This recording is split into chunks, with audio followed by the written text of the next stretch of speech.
To my channel Joy Technicals and News. আজি আপোনালোকক ডিব্ৰুগড় বিশ্ববিদ্যালয়ৰ এটা বেলেগ টপিকৰ ওপৰত সাধাৰণতে ভিডিঅ' এটা বনাইছো। যেহেতু আপোনালোকক ইমান দিনেই সব এক্সামিনেশ্যন এডমিশ্যন এইবিলাকৰ ওপৰত বনাই আছিলোঁ, কিন্তু আজি আপোনালোকক মই কেনেকৈ আপোনালোকে ডিব্ৰুগড় ইউনিভাৰ্চিটিৰ বিভিন্ন ধৰণৰ চাৰ্টিফিকেটবিলাক আপোনালোকে নিজেই অনলাইন এপ্লাই কৰিব পাৰিব। কাৰণ এতিয়া পৰ্যন্ত বা কিছুদিনৰ আগলৈকে আপোনালোকে অফলাইন এপ্লাই কৰিব পৰা গৈছিল, কিন্তু এতিয়া আপোনালোকক মই আজি আপোনালোকক এই ভিডিঅ'টিৰ জৰিয়তে এইটো ক'ম যে কেনেকৈ আপোনালোকে অনলাইন নিজৰ যি চাৰ্টিফিকেটছ আছে সেই চাৰ্টিফিকেটবিলাক এপ্লাই কৰিব পাৰিব ডিব্ৰুগড় ইউনিভাৰ্চিটিৰ আণ্ডাৰত, সেইটোৰ বিষয়ে মই ক'ম। কালি ভিডিঅ' এটা বনাইছিলোঁ য'ত আপোনালোকক মই কৈছিলোঁ যে কেনেকৈ এপ্লাই কৰিব লাগে, কিন্তু তাত কমেণ্ট মই কিছুমান পালোঁ যিসকলে কৈছে যে ভালদৰে বুজি নাপালোঁ। গতিকে আজি আপোনালোকক মই যিমান দূৰ পাৰোঁ সিমান সম্ভৱ আচলতে ইজিলি মই ক'বলৈ চেষ্টা কৰিম আৰু ষ্টেপ বাই ষ্টেপ দেখুৱাইও যাম। গতিকে আপোনালোকে মোৰ ভিডিঅ'টো শেষলৈকে চাব, আৰু যদি ভাল লাগে তেনেহ'লে প্লিজ ছাবস্ক্ৰাইব কৰিব চেনেলটো, শ্বেয়াৰ কৰিব ভিডিঅ'টো আৰু লাইক কৰিবলৈ নাপাহৰিব। আপোনালোকে এই যিটো চাৰ্টিফিকেট উলিওৱাৰ যি প্ৰচেছ, সেই প্ৰচেছটো ষ্টাৰ্ট কৰিবৰ কাৰণে ডিব্ৰুগড় বিশ্ববিদ্যালয়ৰ যি অফিচিয়েল ৱেবছাইট আছে www.dibru.ac.in তাত ক্লিক কৰিব, আৰু ক্লিক কৰাৰ লগে লগে আপোনালোকে এনেকুৱা ধৰণৰ এটা পেজ, যেনেকুৱা ধৰণৰ মই এতিয়া আপোনালোকক দেখুৱাই আছোঁ ঠিক তেনেকুৱা পেজ এটা আপোনালোকে পাব। তাত সোমাই পৰিব, আৰু সোমাই পৰাৰ লগে লগে তললৈ আপোনালোকে ডাউন কৰিব, স্ক্ৰল ডাউন কৰি কিনে তললৈ গুচি যাব। তললৈ যোৱাৰ লগে লগে তাত কিছু অপশ্যন আপোনালোকে পাব য'ত লিখা থাকিব আপোনালোকৰ চাৰ্টিফিকেট বুলি। এতিয়া আপোনালোকে তললৈ মই গৈ আছোঁ, তললৈ মই যোৱাৰ লগে লগে আপোনালোকে ইয়াতে চাৰ্টিফিকেট পৰ্টেল বুলি আছে দেখিছে, সেই চাৰ্টিফিকেট পৰ্টেলটোত ক্লিক কৰিলেই হ'ল। চাৰ্টিফিকেট পৰ্টেলটোত ক্লিক কৰিলোঁ, ক্লিক কৰাৰ লগে লগে মই সোমাই পৰিলোঁ চাৰ্টিফিকেট পৰ্টেলত। ইয়াত আপোনালোকে দেখিছে যে welcome to the certificate portal of Dibrugarh university. Through this portal you can apply for the following certificates documents online for this details please view this notification. অৰ্থাৎ আপোনালোকে ইয়াৰ মাধ্যমেদি যিকোনো ধৰণৰ চাৰ্টিফিকেট আপোনালোকে এপ্লাই কৰিব পাৰে, ডকুমেণ্টছ আপোনালোকে এপ্লাই কৰিব পাৰিব অনলাইনকৈ। কি আছে ডকুমেণ্টছবিলাক সেইবিলাকো ইয়াত দিয়া আছে। Original certificate, pre degree certificate, provisional certificate, diploma original certificate, duplicate provisional certificate, migration certificate, duplicate migration certificate, registration card, migration registration card, duplicate registration card, name correction in registration, surname change, transcripts, প্ৰত্যেকটো বস্তু কাৰেকশ্যনৰো আনকি ইয়াত সুবিধাকণ আছে। However, to apply for some of the above certificates, you will also be required to submit hard copies of some documents after online submission. Online submission কৰাৰ পিছত কিছু বস্তু হয়তো আপোনালোকৰ হাৰ্ড কপিজ বা আপোনালোকৰ অৰিজিনেল কপি তাত জমা দিব হয়তো লগীয়া হ'ব পাৰে। গতিকে তাৰ কাৰণে যিবিলাক ডকুমেণ্টছ লাগিব ইয়াত ক্লিক হিয়ৰ বুলি যিটো ক্লিক আছে মই ক্লিক কৰিলোঁ, আৰু ক্লিক কৰাৰ লগে লগে ইয়াত ডাউনলোড হৈ গৈছে কি ডকুমেণ্টছ লাগিব পাৰে। চ' ইয়াত দিছে that this is for general information of all the concerned that Dibrugarh University will start online services for applying degree, original, provisional certificate, migration registration for new courses, duplicate certificate, transcript, etc. from 5/3/2020. The details of service shall be available in www.dibru.online and www.dibru.ac.in. অৰ্থাৎ আপোনালোকৰ ইয়াত certificate পাবৰ কাৰণে যিকেইটা website আছে সেই ৱেবছাইটবিলাকৰ বিষয়ে ইয়াত দিয়া হৈছে। এতিয়া এই চাৰ্টিফিকেটখন পাবৰ কাৰণে প্ৰথমতে আপোনালোকৰ ওচৰত কি বস্তুৰ প্ৰয়োজন হ'ব, সেই বস্তুকেইটাৰ ভিতৰত প্ৰথমতে হৈছে আপোনালোকৰ এটা ভেলিড মোবাইল নম্বৰ লাগিব, যিটো নেকি এক্টিভ হয়, য'ত তেওঁলোকে এটা OTP সাধাৰণতে পঠিয়াব, আৰু সেই OTPটো আপোনালোকে তাত ক্লিক কৰিব লাগিব। দ্বিতীয়টো হৈছে এটা ইমেইল ID লাগিব আপোনালোকৰ, যিটো মেইল IDত আপোনালোকৰ কাৰণে প্ৰয়োজন হ'ব জিমেইল ID। তাৰপিছত আপোনালোকৰ পে'মেণ্টটো দিবৰ কাৰণে ডেবিট কাৰ্ড হ'লেও হ'ব, বা নেট বেংকিং যদি ফেচিলিটি আছে তেনেহ'লে হৈ যাব। আৰু যিবিলাক ডকুমেণ্টছ আপোনালোকে তাত বিচাৰিব সেই ডকুমেণ্টছবিলাক আপোনালোকে JPG আৰু JPEG ফৰ্মেটত আপোনালোকে তাত স্কেন কৰিব লাগিব, যিখিনি বস্তু তেওঁলোকে বিচাৰিব।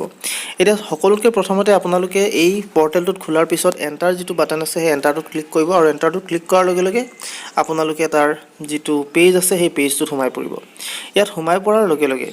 ইয়াত আপোনালোকে দুটা ধৰণে কৰিব পাৰিব। চাইন ইন উইথ গুগলৰ থ্ৰুৱেদি আপোনালোকে চাইন ইন কৰিব পাৰিব মোবাইলৰ যোগেদি যদি খোলে, আৰু যদিহে আপোনালোকে সেইটো মেথড নকৰে, সেইটোত যদি আপোনালোকৰ একাউণ্ট নাই, গুগলত যদি একাউণ্ট নাই, তেতিয়াহ'লে আপোনালোকে ইয়াত মোবাইল নম্বৰ দিব, পাছৱৰ্ড এটা দিব, আৰু তাৰপিছত আপোনালোকে লগ ইন কৰি দিব, যদিহে আপোনালোকে আগতীয়াকৈ খুলি থৈছে।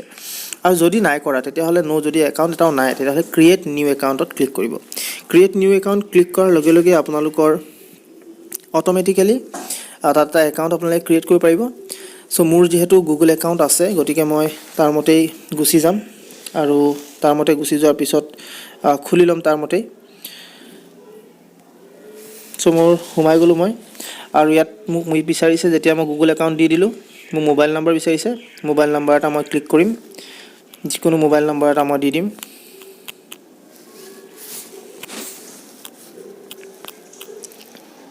মোবাইল নম্বৰ দিলোঁ নেক্সটত ক্লিক কৰিলোঁ নেক্সট ক্লিক কৰাৰ লগে লগে এটা OTP সাধাৰণতে মোৰ ইয়ালৈ আহিব OTPটো আহিলে আহাৰ পিছত মই ইয়াত আপডেট কৰি দিম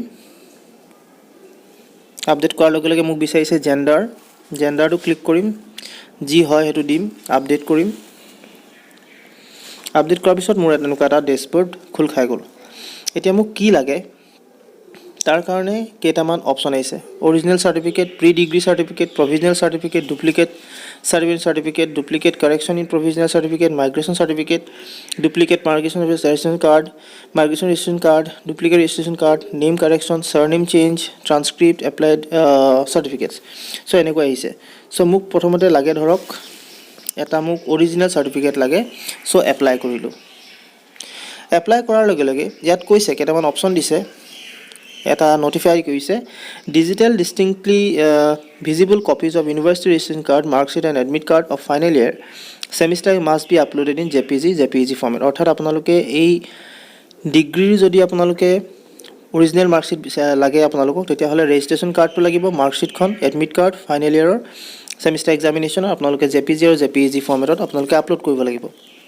In case of MBBS examination, digital distinctly visible copies of university ration card, final year admit card and mark sheet and internship competition certificate must be uploaded in JPG format. যদি আপোনালোকে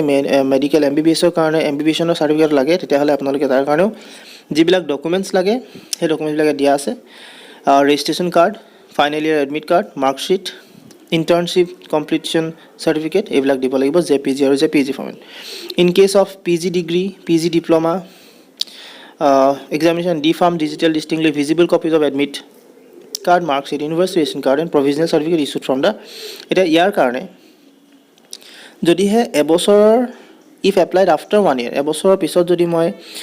pass কৰাৰ এবছৰৰ পিছত যদি apply কৰোঁ তেনে 800 টকা লাগিব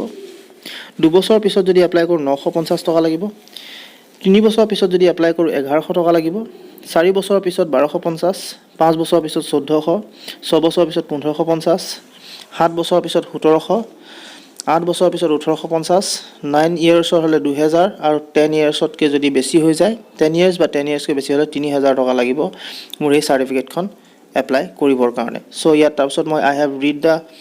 read and understood the instruction কৰি কিনে কণ্টিনিউত ক্লিক কৰি দিলোঁ ক্লিক কৰাৰ লগে লগে মোৰ প্ৰথম যি ডিগ্ৰী এপ্লাইড ফৰ আহিছে সো ইয়াত ক্লিক কৰিম তো মোক প্ৰথমতে কিহৰ লাগে হেতু জানিব লাগিব